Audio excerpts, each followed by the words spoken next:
The purpose of the college study of religions. Hello, this is Dr. Bin Song at Washington College for the course of Comparative Religion Eastern. My interest in religions derives from my unexpected, beautiful, and transient religious experience at my late adolescence, which was triggered by my practice of transcribing ancient Chinese classics. One of these experiences transpired roughly like this.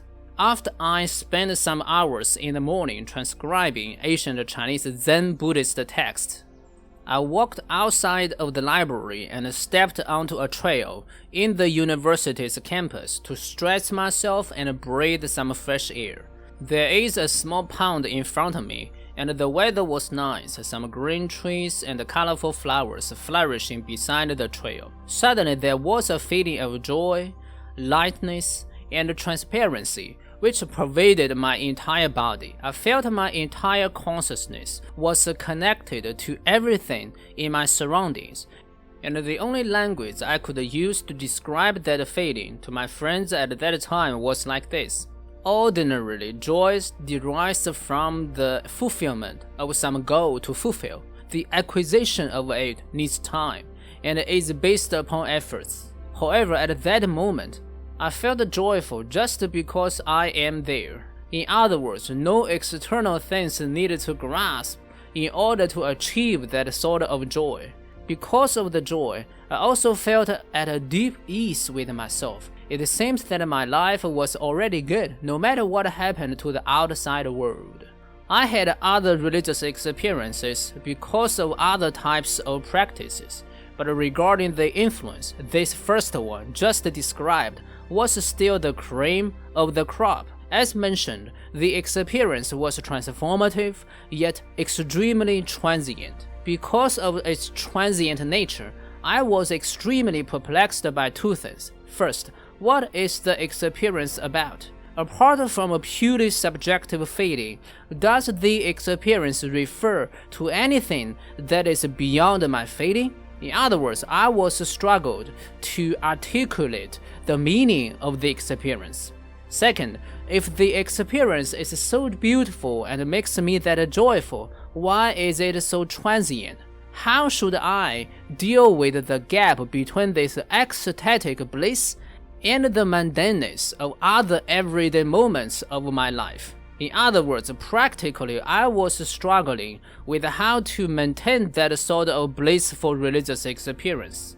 It has already been almost 20 years since the described experience occurred to me, and in hindsight, it is mainly the two questions I asked to myself which drove me to continue to learn all sorts of philosophies and religions, so that right now I can sit here and communicate with young minds about my learning experience of religions. Learning religions at the college is very different from doing it in a church, in one's own family, or by one's own. In college, I, as an instructor in religion courses, would expect you can combine two spirits when you learn religions. Firstly, the spirit of critical thinking. This implies you need to carefully think through all presented materials, lifestyles, ways of worship, and all other religious matters to eventually ask a question to yourself whether these religious matters are true, appropriate, or valuable. This spirit is quite consistent with other aspects of liberal arts education, and I hope you can maintain the consistency in all the taught classes in the college. Secondly, the spirit of integrative learning.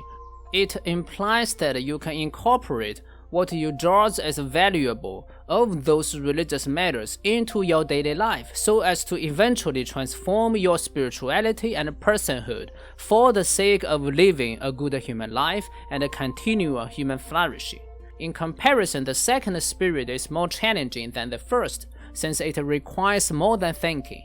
However, in a liberal arts college, we have the resources to facilitate your integrative learning.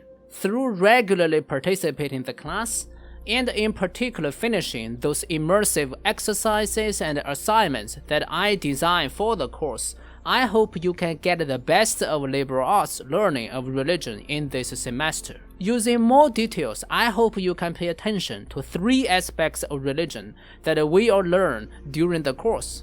Firstly, the philosophical aspect. For instance, when the Upanishad of ancient Hinduism talks about every human being has their genuine self, Atman, which is ultimately united with the essence of the entire universe, Brahman. You need to firstly understand what these terms mean. Secondly, what are arguments which those Upanishadic thinkers raised to support their claim, and finally how this claim embeds itself with the varying aspects of the everyday life of human beings who practiced that religion.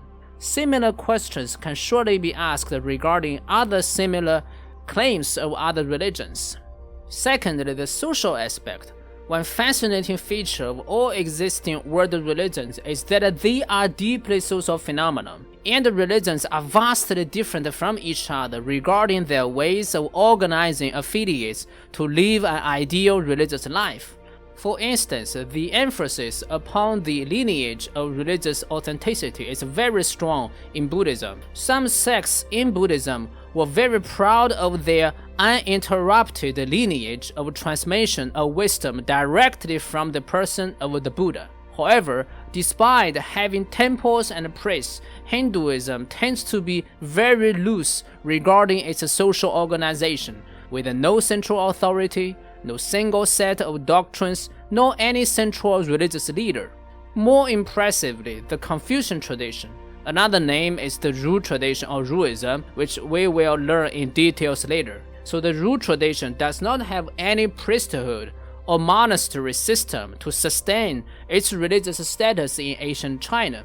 Instead, it is so intertwined with other seemingly secular institutions, such as family, school, and government, that many scholars doubt whether we can call Ruism a religion at all. So, while learning religions at college, we can also learn varying societies that religions are embedded in, and through this, you will have a greater command of intercultural competency, which would be very beneficial for your career development in an increasingly globalized world. Thirdly, the practical aspect. According to nowadays common use of these 2 terms, that religion is thought of as a different subject from philosophy is mainly because religion is rich on individual and societal practices which aim for deep, thorough, and comprehensive spiritual transformation, while philosophy is mostly treated as an intellectual endeavor rich on analysis and argumentation. We'll read many contemplative writings by varying authors in the addressed religions in the East, and since I am personally a long-time meditation practitioner, I'll also show you how to do meditation in a Confucian style. However, meditation is just one of a gazillion fashions of religious practice that exist in history and in the world. At the end of the course, I hope you can find some way of practice which you feel comfortable to do on a daily basis, and thus can really benefit your mental and physical health. Good, this is all I want to say at the beginning of the course, and I look forward to working with you down the road.